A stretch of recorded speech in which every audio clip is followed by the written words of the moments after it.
Muy buenas tardes, mi nombre es Manuel Murillo, soy estudiante de ingeniería del software y apoyando a mi equipo le explicaré la parte de nuestro modelo de facturación, el proceso de la creación o al menos de agregar datos a una factura. Se inicia con el ingreso de un paciente existente, de un cliente existente. Para cuestiones de prueba podemos intentar con un dato que no exista. Al intentarlo, comenta que el cliente no existe, existe la opción de cancelar o de crear.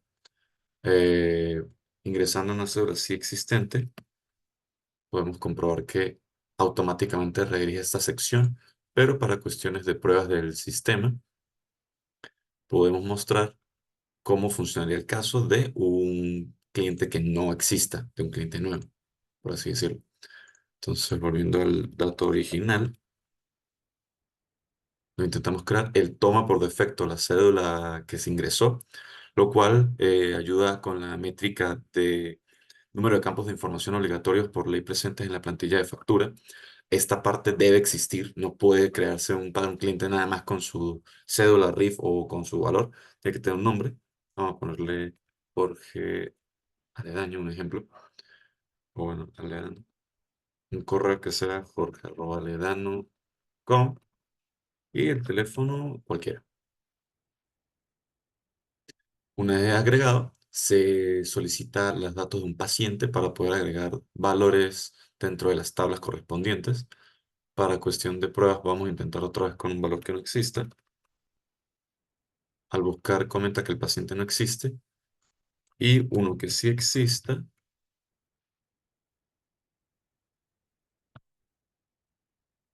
al buscar uno que sí existe, lo agrega por defecto. Está la opción de agregar exámenes, vamos a agregar dos en este caso, y de agregar cultivos. Y ya una vez agregado esto, se podría intentar finalizar, lo cual redirige a la sección de formas de pago. Pero para cuestiones del sistema, podríamos hacer más pruebas. Digamos que queremos hacerlo con un paciente que no exista.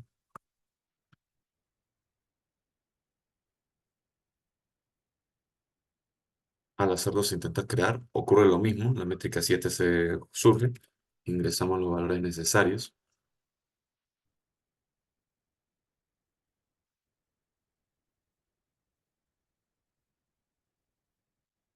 y podemos ingresar los valores necesarios. Están. Gran parte de este proceso se basa en nuestra segunda meta, que es mejorar la satisfacción del cliente con el proceso de facturación, incluyendo la claridad de la información y la facilidad del pago. La pregunta que nos hacemos aquí es, ¿el proceso de facturación es claro y fácil de entender para los clientes? Entonces, por ahora, viendo gran parte de lo que estamos revisando, por así decirlo, podemos ver que el proceso, aunque sea un tanto técnico, un tanto complicado, no es del todo difícil. Por ejemplo, la octava métrica es el nivel de satisfacción del cliente con la claridad de la información en la factura. En este momento, podemos ver que solo se tiene un total y subtotal de pago. Esto lo explicará más adelante un compañero, pero esto se me hace que no es del todo claro. Entonces, es algo de lo que se puede mejorar a futuro. Y el número de consultas recibidas por los clientes sobre el proceso de facturación dependerá también en gran parte de lo que los usuarios finales definan. Eh, y al fin y al cabo, eso sería todo. Se puede agregar otro paciente, uno existente,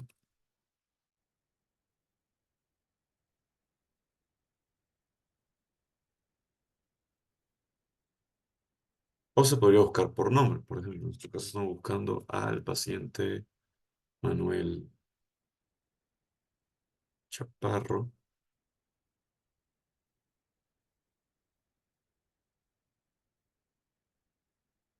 y aquí lo vamos a encontrar. Ingresamos su cédula y agregamos algún valor que le interese y se puede agregar. Podemos ver aquí que tenemos dos pacientes, los cuales pueden editarse o eliminarse y procede a finalizarse la factura. El tiempo entonces, en nuestro caso, para métrica 4, que es el tiempo promedio de procesamiento de una factura, con el objetivo de reducir errores en el registro de pagos y la generación de facturas, considerando diferentes métodos de pago y divisas, podemos ver que no es del todo corto, sin embargo, no es del todo largo. Es un proceso bastante promedio.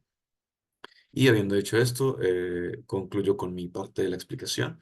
El resto de la explicación harán mis compañeros Raúl y Manuel Alejandro. Y habiendo dicho eso, espero que tengan un excelente día y muchísimas gracias. Gracias por su atención. Buenas tardes, mi nombre es Manuel Chaparro. Voy a hacer la exposición de la sección del módulo de facturación, en específico la sección de registros de pago de una factura.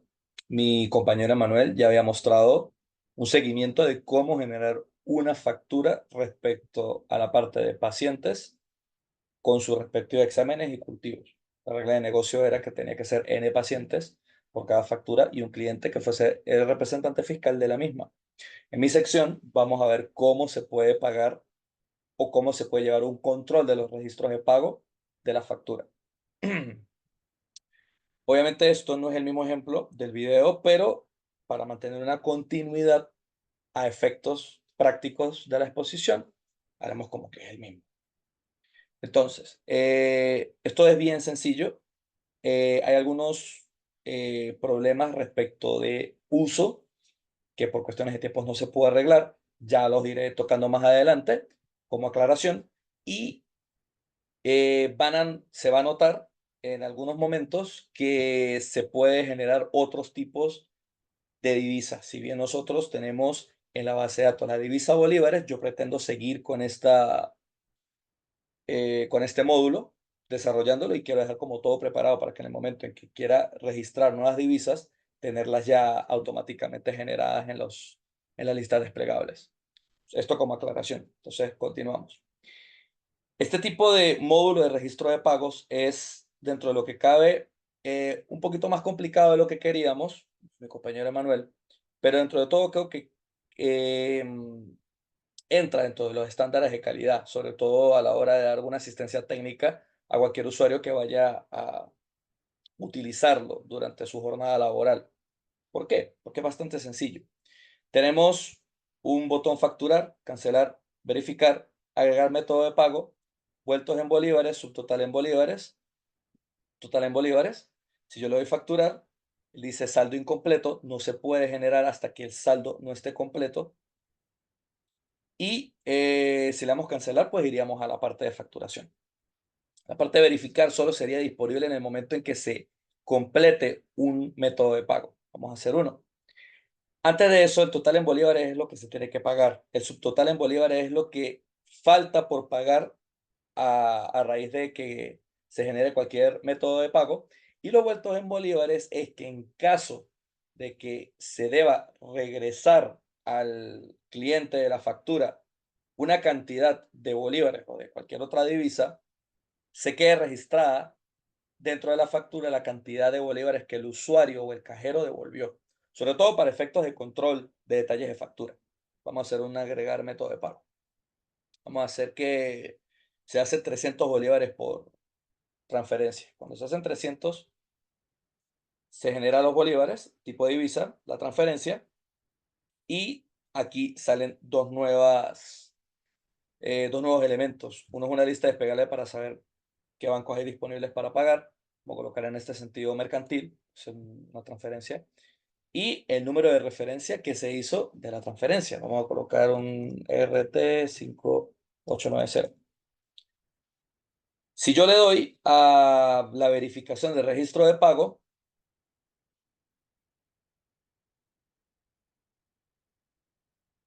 se genera y ahora sale que la cantidad total que se debe pagar es de 282.92 bolívares. Esto pues se tendría que haber inhabilitado los botones, pero por cuestiones de tiempo tampoco se pudo hacer. Si se agrega otro método de pago, digamos, por un ejemplo hipotético, que sean 300 bolívares en efectivo. 300 bolívares en efectivo.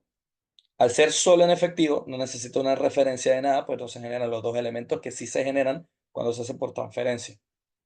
Si nosotros confirmamos el registro de pago, se genera un vuelto en bolívares de 17.12. Esto, como lo había dicho en el video, es para mantener un registro de los vueltos que el usuario debe, o el cajero, debe registrar y devolver al cliente. Esto, como le digo, en la medida de hacer un monitoreo de los detalles de registro de pago de cada factura. Al hacer eso, por cuestiones de tiempo, nosotros queríamos manejar un botón que se llamara agregar vueltos o algo parecido, pero bueno, la funcionalidad de agregar método de pago eh, contempla una generación de vueltos. Esto pues daña un poco la calidad del módulo, pero creemos que dentro de ¿cómo se llama? Dentro de un curso técnico del manejo de este módulo puede quedar bastante entendible. Agregamos un nuevo método de pago de 17.12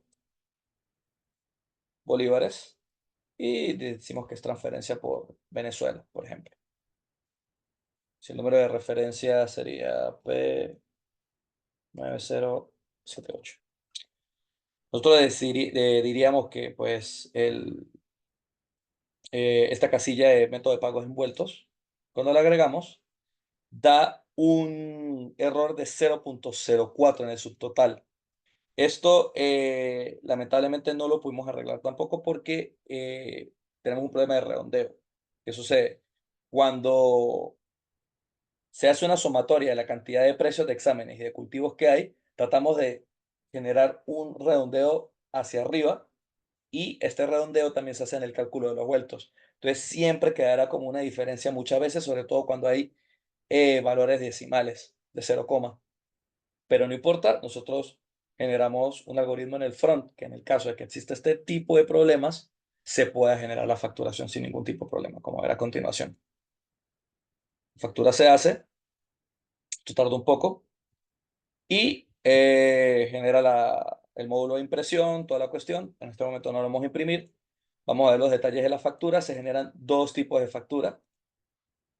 Una factura que primero se la queda el cliente con una especie de código QR que queremos implementar más adelante y con una copia que se quedaría la empresa. Como puede ver, nombre y apellido sería Manuel Chaparro, el número de la factura 34.806, condición contado, la fecha de emisión, el RIF o cédula de identidad aparece, bien claro, aparece el número de teléfono, la cantidad de exámenes que se hizo por renglón. Por ejemplo, si se hubiese hecho 5 hemoglobinas, nos saldría las 5 hemoglobinas repetidas en los registros, sino que aparecería la cantidad, el precio unitario y el monto total. Aparece el total de exámenes, el NI, que es una especie como de referencia fiscal, la transferencia y el efectivo, que fueron los tipos de pago que se hicieron.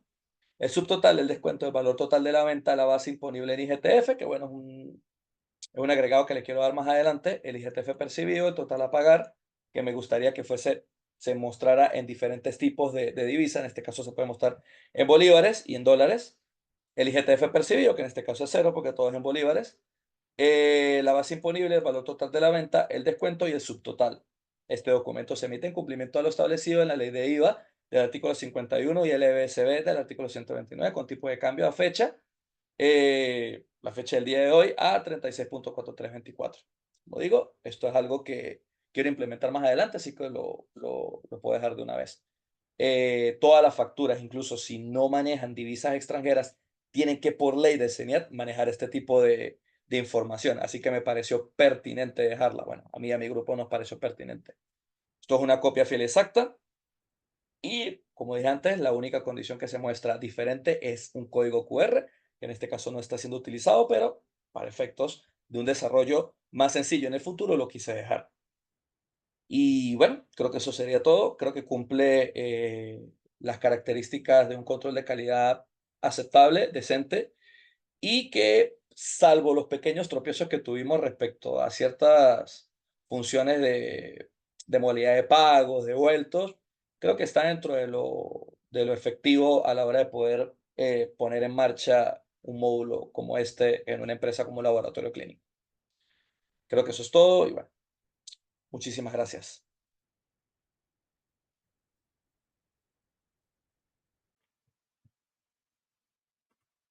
Hola, yo soy Raúl Andrés Casanova y les presentaré los resultados encontrados luego de aplicar el plan de aseguramiento de calidad.